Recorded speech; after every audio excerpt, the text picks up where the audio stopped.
একটু ইবাদত করো আল্লাহর জন্য, একটু ইবাদত করো আল্লাহর জন্য। 5 ওয়াক্ত তুমি নামাজ পড়ো, 5 ওয়াক্ত তুমি নামাজ পড়ো, একটু ইবাদত করো আল্লাহর জন্য।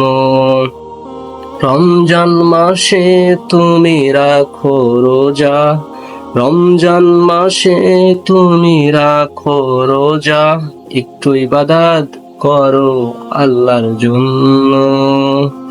যাকাত তুমি আদায় করো, যাকাত তুমি আদায় করো, নবীর সুন্নত গুলো মেনে চলো, একটু ইবাদত করো আল্লাহর জন্য, একটু ইবাদত করো আল্লাহর জন্য।